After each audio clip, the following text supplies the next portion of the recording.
안녕하세요. 중국 주식 전문 채널 찐중투입니다. 오늘 주제는 태양광 1위 기업인 용기 그린 에너지에 대한 시각입니다. 참고로 용기는 2017년 2월 사명을 용기 실리콘 자재 주식 유한회사에서 용기 그린 에너지 과기 주식 유한회사로 변경했는데 한국증권사 HTS 상에는 아직 용기 실리콘 자재로 나오는 경우가 많습니다. 본 영상에서는 그냥 용기라고 할게요. 찐중투 과거 영상 중 이 주황색으로 된 중국 탄소 중립 시리즈 전력편 1 태양광 발전 이 영상을 본 전제하에서 오늘 영상을 보시면 흐름상 더 이해하기 쉬울 거예요. 일단 용기 주가부터 보고 갈게요. 보시면 2018년, 19년, 20년, 21년 용기 주가가 급등하기 시작한 것은 2020년 6월쯤부터인데 2020년 6월부터 연말까지 182% 상승했고 2021년 초부터 춘절 전인 2월 18일까지 32% 상승하고 춘절 이후에는 중국 증시의 전반적인 급락에 따라 동반 하락했고 4월부터 다시 가기 시작했는데 좀 더 짧게 보면 2021년 1월, 2월, 3, 4, 5, 6, 7, 8월 4월부터 다시 상승하기 시작했는데 6월 말에 전고점을 돌파하고 7월에 조금만 더 오르다가 8월에 들어서서부터 주춤하기 시작했어요. 이렇게 용기는 2021년 연초부터 9월 3일까지 30% 상승했는데 이 상승폭은 딱히 높지는 않죠. 지금 시황 전반에 대해서는 찐중투 직전 영상인 반도체 영상에서 이미 어느 정도 언급해서 더 이상 반복하지 않고 용기 개별 재료 중 가장 최근 재료로는 2분기 및 상반기 실적 공시입니다.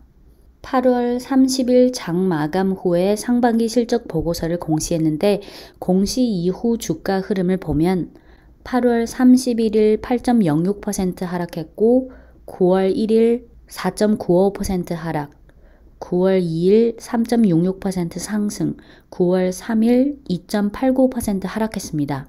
실적 공시 이후 주가가 좀 부진했다는 것은 시황 전반 때문일 수도 있고 개별 재료 때문일 수도 있는데 2분기 실적을 한마디로 요약하자면 성장성이 둔화됐습니다. 용기의 분기별 실적을 볼게요. 2019년 1분기, 2분기, 3, 4분기, 2020년 1분기, 2분기, 3분기, 4분기, 2021년 1분기, 2분기 매출액 YOY, 영업이익 YOY, 순이익 YOY, 지배주주 순이익 YOY, 비경상 손익 제외 지배주주 순이익 YOY 보시면 매출액 전년 동기 대비 증가율은 2019년 1분기에는 64%, 2분기 28%, 2020년 1분기 50%, 2분기 37%, 그러다가 2021년 1분기 84%, 2분기 66%. 지배주주 순이익의 전년 동기 대비 증가율을 보시면 2019년 1분기는 12%, 2분기 83%, 2020년 1분기 204%, 2분기 61%, 2021년 1분기 34%, 2분기는 10.59%로 떨어졌죠. 그리고 비경상 손익을 제외한 지배주주 순이익의 전년 동기 대비 증가율을 보시면 2019년 1분기 17%, 2분기 87%, 2020년 1분기 195%, 2분기 52%, 2021년 올해는 1분기 37%, 2분기 16%로 떨어졌죠. 막대 그래프로 한 번 더 보면 좌측은 용기의 분기별 매출액 및 증가율이고 우측이 분기별 지배주주 순이익 및 증가율인데 기간을 좀 짧게 볼게요. 보시면 2018년 3분기, 4분기, 2019년 1분기, 2분기, 3분기, 4분기, 2020년 1, 2, 3, 4, 2021년 1분기, 2분기 보시면 2018년 이후부터 증가율이 쭉 급등했다가 2020년부터 좀 떨어지기 시작했지만 떨어졌긴 했지만 이 숫자를 보면 사실상 아주 높은 성장성입니다. 그러다가 2020년에 좀 떨어졌고 2021년에 더 떨어졌죠.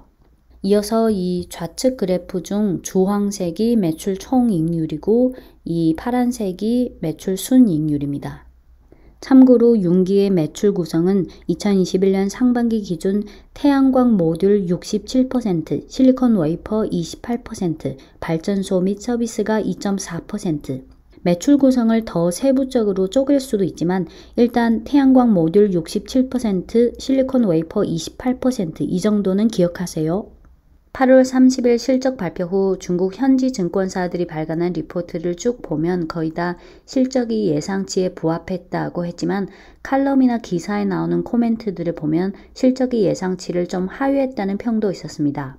예상치에 부합했든 안 했든 분명한 점은 2분기 이익 성장성이 둔화돼서 투자자들에게 실망감을 좀 준 것 같습니다. 융기라고 하면 중국 태양광 1위뿐만 아니라 세계 1위이기도 하고 탄소 중립이라는 큰 트렌드 하에서 태양광 수요는 계속 늘 것이고 융기는 워낙 큰 기업이다. 이런 너무 당연한 얘기도 좋지만 맨날 똑같은 얘기만 듣는 것보다는 현지에서 냉정하게 보는 시각도 참고하면 좋을 것 같아서 최근에 나온 중국 현지 칼럼 중 제가 한 편을 선택해서 공유드리겠습니다. 이 칼럼 작성자가 개인 투자자 입장에서 융기의 실적, 융기에 대한 생각을 솔직하고 좀 털털하게 얘기한 것 같아요.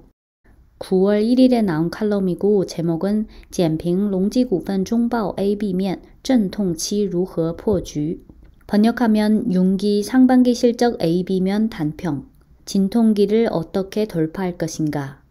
내용은 총 4개 부분으로 구성되는데요. 우선 결론 요약 부분이고 이어서 하나, 둘, 셋 이렇게 3개 소제목이 있습니다. 마찬가지로 언어를 이쁘게 가공하지 않고 그냥 풀로 직역하는 방식으로 진행할게요. 지금부터 화면은 거의 안 보셔도 됩니다. 결론. 올해는 융기가 겪고 있는 진통기임에 틀림없다. 진통기의 주요 원인은 3가지가 있다. 첫째는 폴리실리콘 가격 상승으로 인한 원가 압력인데 이 압력은 시장 수요 상승과 다운스트림에 미친 생산 확충이라는 사이클 속에서 대응하기 매우 어렵다. 둘째는 작년에 확장을 가속화하면서 판매한 저가 모듈을 납품해서 이익의 압력이 있고 셋째는 경영진의 판단 실수인데 가동률을 하향 조정한 게 폴리실리콘의 가격 상승을 억제하지 못했을 뿐만 아니라 오히려 일부 시장을 그냥 남에게 넘겨주게 됐다. 물론 진통기에도 성과는 있었다. 주로 모듈 등 응용 분야에 반영됐다. 우선 저가 수주의 대부분을 납부해서 융기가 선도 기업으로서의 계약 이행 능력을 반영했는데 이는 미래에 더 많은 대기업 고객들의 신뢰를 얻을 수 있게 한다. 동시에 앞서 언급한 그 압력 상황에서 융기는 올해 상반기 이윤을 보장해서 압력을 견뎠다고 볼 수 있다. 그중 가장 눈에 띈 것은 모듈 출하량인데 17.01기가와트로 올해 목표치인 40기가와트의 42.5%를 이미 완성해 시장 점유율을 한층 더 향상시킨 동시에 해외 시장 점유율이 크게 확대돼서 해외 채널 능력 구축의 가속화를 반영했다. 그 외에 융기는 신세대 배터리 기술, BIPV, 수소 에너지 등 면에서의 사업 구축도 시장을 앞섰다. 단지 이 부분들은 아직 현재 재무제표에 반영되지 않았다. 사실 머리 좀 쓰고 손가락만 움직이는 한 명의 개인 투자자로서 이렇게 우수한 기업을 평가할 자격은 없다. 저 개인에게 있어서 이 성적표는 아주 괜찮았다고 여겨진다. 하지만 객관적으로 보면 다들 간파했겠지만 융기는 작년부터 모듈의 시장 점유율을 1번 목표로 뒀다. 출발점으로 봐서는 전혀 문제가 없다. 왜냐하면 태양광이 원가 절감 효율 향상으로 그레이드 패리티를 실현한 후 참고로 그레이드 패리티는 태양광 발전 단가가 기존의 석탄, 석유 등 화석 에너지 발전 단가와 같아지는 그 균형점을 말하는데 지난 10년 동안 중국의 태양광 발전 가격이 90%나 떨어졌습니다. 네, 왜냐하면 태양광이 원가 절감 효율 향상으로 그리드 패리티를 실현한 후 미래는 반드시 모듈이 중요하고 응용 상황을 깊이 파야 하는 시대다. 하지만 결과적으로 보면 융기는 밸류체인이 동태 속에서 균형을 잃는다는 점을 저평가했던 관계로 모듈 우선시 전략으로 인해 초래된 이것을 돌보다 보니 저것을 놓치게 되는 문제에 대해 균형을 잘 유지하지 못했다. 이와 관련해 실적 설명회에서 융기 경영진은 이미 심각하게 반성했기 때문에 향후 관련 액션을 취해서 곤란한 국면을 타파할 것으로 생각한다. 네, 여기까지가 첫 부분인 결론 요약이고 이어서 첫 번째 소제목, 상반기 실적의 A면, 모듈 사업이 매출액이 급증 견인, 시장 점유율 향상이 이 공간 열어놓음. 용기의 재무제표는 언제나 온건하기로 유명하다. 올해 반기 실적도 의외는 없었다. 상반기 매출액은 351억 위안으로 전년 동기 대비 74.26% 증가했고 지배주주 순이익은 49.93억 위안으로 전년 동기 대비 21.3% 증가, EPS는 주당 0.93위안, 비경상손익 제외호의 지배주주 순이익은 49.93억 위안으로 전년 동기 대비 21.3% 증가했다. 2분기 매출액은 192억 위안으로 전년 동기 대비 66.73% 증가, 전 분기 대비 21.38% 증가했고 지배주주 순이익은 24.91억 위안으로 전년 동기 대비 10.59% 증가, 전 분기 대비 0.44% 증가했다.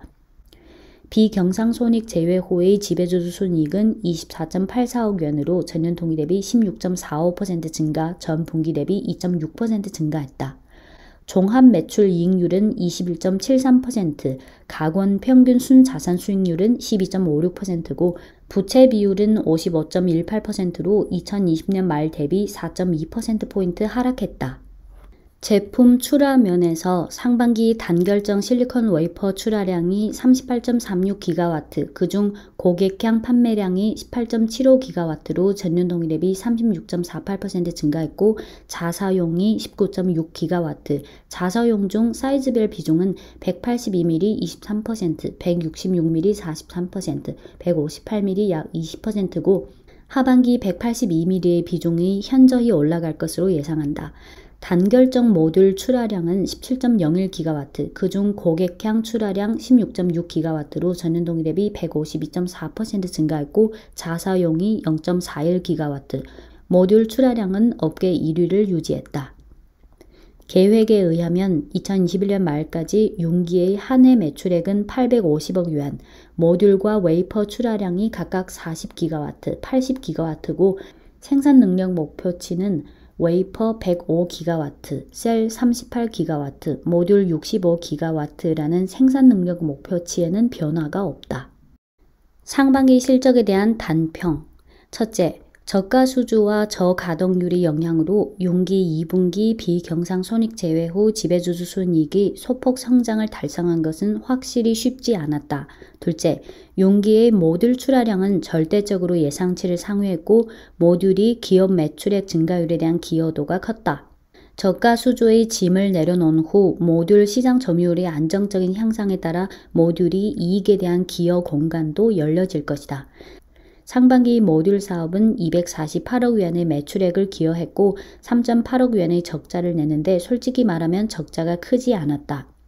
7, 8월의 공개 입찰 정보로 보면 용기는 고가 모듈로 약 50% 이상의 시장 점유율을 얻어냈고 모듈의 이익 상황은 어느 정도 개선될 것이다. 셋째, 해외 매출 비중이 신속하게 향상됐다. 작년 해외 매출 비중은 약 40%였고 올해 상반기에 약 50%에 근접하면서 해외 시장 확장의 성적이 뚜렷했다. 한편으로는 상반기 국내 설비 투자가 예상을 하회했고 해외 태양광 발전 가격의 탄성이 비교적 컸고 고객들의 수용도가 높았다. 또 한편으로는 용기의 해외 판매 채널 구축 덕분이기도 하다. 넷째, 작년 말 기준 재고는 110여억 위안이었는데 올해 상반기 재고는 170여억 위안. 주요 원인은 두 개 측면에서 볼 수 있다. 하나는 해외 고객으로의 미착 재고와 가격 확보 힘겨루기를 위한 재고. 또 한 가지 측면은 바로 생산 규모의 확대다. 경영진에 의하면 80%의 재고는 주문 확인이 있고 나머지 20%에는 수출이 있다. 전체적으로 아직 안정적으로 생산 확충 중에 있다. 다섯째, 지금 현금이 210억 위안 있어서 이 돈으로 뭔가 일을 벌일 수는 있다. 네, 여기까지가 첫 번째 소제목, 상반기 실적의 A면, 모듈 사업이 매출액의 급증 견인, 시장 점유율 향상이 이익 공간 열어놓음이고 이어서 두 번째 소제목은 상반기 실적의 B면, 밸류체인 진통기 맞이해, 용기의 국면 돌파 능력 시험, 폴리실리콘과 해운 가격 급등 등 객관적 요인 영향 외에 저가 수주로 인한 지불 압력 및 저가동률로 인한 비폴리실리콘 원가의 상승은 용기가 자체적으로 초래한 것이다. 특히 웨이퍼 공정의 가동률을 낮춘 것은 업스트림의 가격 상승을 억제하지 못했을 뿐만 아니라 상지 수콩, 영문명은 상지 아우토메이션과 중환 반도체처럼 웨이퍼로 배불리 먹지도 못해서 얻는 것보다 잃는 것이 좀 많았다. 지난 2020년 연간 실적 설명회에서 윤기는 이미 폴리실리콘 분야에 개입하고 싶지 않다고 했고, 폴리실리콘 기업은 자기가 알아서 생산하는데 사람이 만드는 물건이라면 다 과잉이 될 수 있다고 말했다. 이는 윤기의 일관적인 스타일이다. 업스트림 기업이 시장에 대해 틀리게 판단할 때를 제외하고는 윤기는 밸류체인 보호라는 원칙하에 보통 개입하지 않는다. 앞서서 생산 확충하지 않고 목을 조르지 않고 개입하지 않는다. 하지만 사실이 증명해 주듯이 윤기는 업스트림의 생산 확충 정도를 과소평가했다. 수요가 소모적인 경쟁으로 되면서 윤기가 자체적으로 가동률을 낮추는 것만으로 폴리실리콘 가격의 상승 추세를 억제할 수 없었고, 결국은 폴리실리콘 때문에 목이 졸리게 됐다. 이 점에 대해 윤기는 이미 반성을 했고, 이제 윤기가 일련의 동작으로 현황을 개선할 것이라고 나는 믿는다. 적어도 웨이퍼 생산 능력은 풀로 해야 할 것이다. 설령 피동적으로 고객향 판매량을 늘린다 하더라도 웨이퍼를 판매하는 돈을 더 벌어야 할 것이다. 윤기가 나에게 주는 느낌은 웨이퍼 등 다운스트림의 비이성적인 생산 확충에 참여하고 싶지 않은 듯하다. 하지만 사실이 말해주듯이 너가 밸류체인을 보호하고 싶어도 밸류체인은 너를 보호하고 싶지 않아서 결국 경쟁사들로 인해 손해를 보게 된다. 나는 윤기는 향후에도 여전히 폴리실리콘 생산에 직접 개입하지 않을 거라고 생각한다. 워낙 생산 주기가 길고 현금 흐름도 차지하기 때문에 아마 지분 참여 방식으로 원재료 압력을 좀 조율할 것으로 생각하는데, 그 강도는 반드시 높아질 것이다. 210여억元의 현금은 뭔가를 할 수 있다. 밸류체인 면에서 나는 설령 내년 폴리실리콘 생산량이 올라간다 하더라도 가격이 꼭 내려가지 않을 수도 있고, 가격은 다운스트림의 생산 확충 상황에 의해 결정될 거라고 생각한다. 해외 수요가 계속 왕성하고 태양광 셀 업체들이 아직 버틸 수 있기만 하면 웨이퍼 쪽 공급도 계속 타이트할 것이다. 하반기 윤기의 저가 수주의 짐이 내려진 후 모듈 공장은 다시 같은 출발선에 서서 경쟁을 하게 될 것이고, 각자 실력으로 경쟁할 것이다. 윤기 상반기 모듈 출하량이 올해 목표치의 40여%를 완성한 것으로 보아 하반기 모듈 사업의 이익 예상이 어느 정도 개선될 것이고, 거기다 웨이퍼의 이익 기여도도 어느 정도 올라갈 것으로 보여서 좀 기대할 수 있을 거다.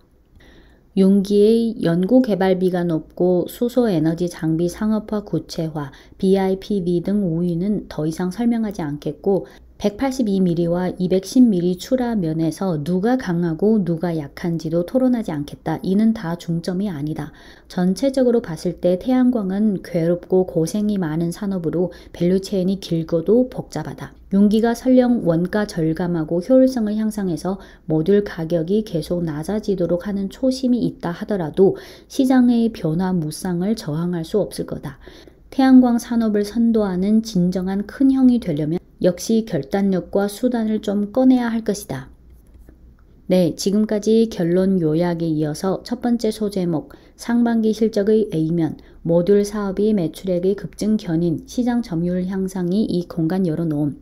두 번째 소제목, 상반기 실적의 B면, 밸류체인 진통기 맞이해, 윤기의 국면 돌파 능력 시험까지 번역했고요.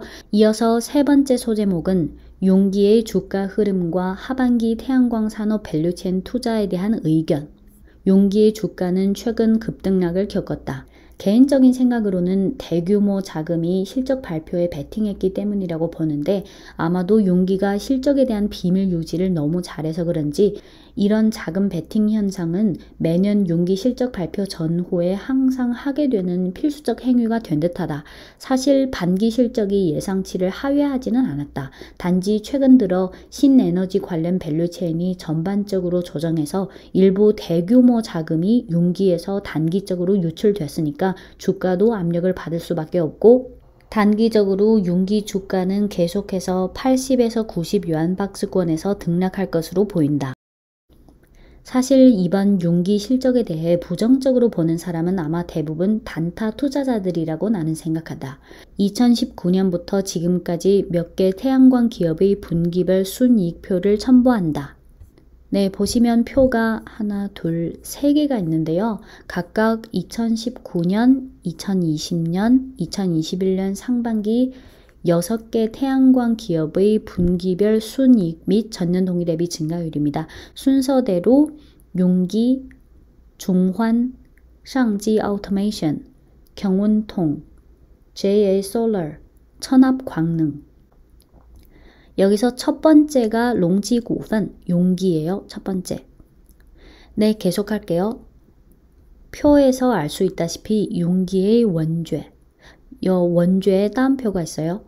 알 수 있다시피 용기의 원죄는 2019년 하반기 실적이 업계를 너무 많이 초과했고 2020년 1분기 실적이 너무 좋아서 용기의 그 급과 차원이 전체적으로 향상돼서 2021년 상반기 증가율이 너무 낮아졌다. 보시면 용기의 2019년 순이익은 52.8억元으로 전년 대비 106.4% 급증했고 여기 밑에 다른 태양광 기업의 순이익 전년 대비 증가율.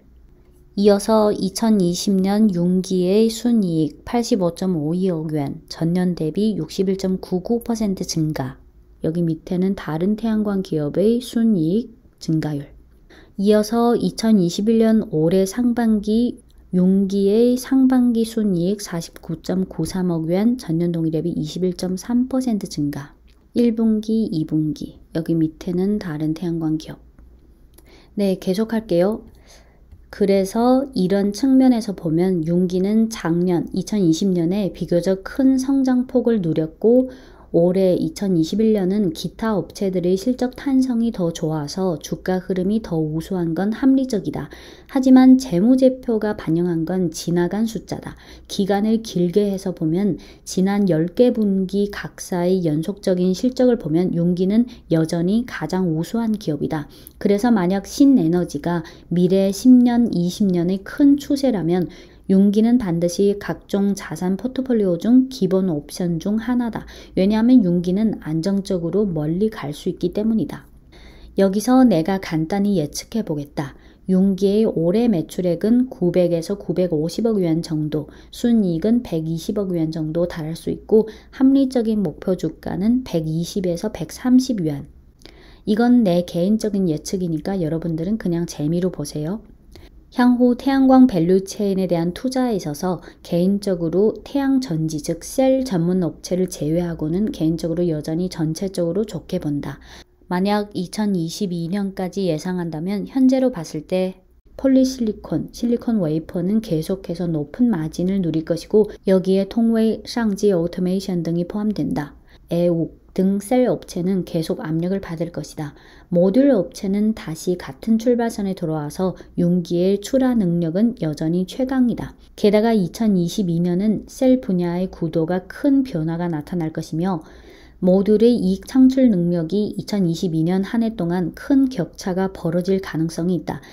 단기적으로 2, 3선 업체인 JA 솔러와 천합 광능의 실적 탄성이 더 좋을 것으로 보이지만 실적 탄성이 가져다준 주가의 프리미엄은 하반기에 크게 약화될 것이고 몇몇 2, 3선 업체의 밸류에이션이 사상 고점에 처해 있어서 가성비가 비교적 낮다고 개인적으로 생각한다. 한편 몇 년 연속 적자인 기업의 주가가 날아갈 정도로 급등한 것에 대해 개인적으로 별로 좋게 보지 않는다.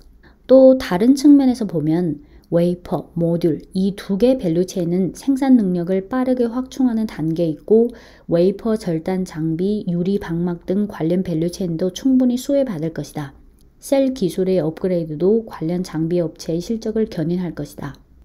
톱콘과 HJT 양대 기술은 병행할 것이며 전자는 호자보다 나을 것이다. 한편 새로운 셀 기술을 생명줄로 간주하려는 셀 전문 기업에 대해 개인적으로 여전히 의심적인 태도를 갖고 있다. 네, 칼럼 내용은 여기까지가 전부고요. 끝으로 소제목을 다시 한번 반복할게요. 첫째, 상반기 실적의 A면 모듈 사업이 매출액의 급증 견인, 시장 점유율 향상이 이 공간 열어놓음. 둘째, 상반기 실적의 B면 밸류체인 진통기 맞이해 용기의 국면 돌파 능력 시험. 셋째, 용기의 주가 흐름과 하반기 태양광 산업 밸류체인 투자에 대한 의견. 네, 지금까지 중국 주식 전문 채널 찐중토였습니다.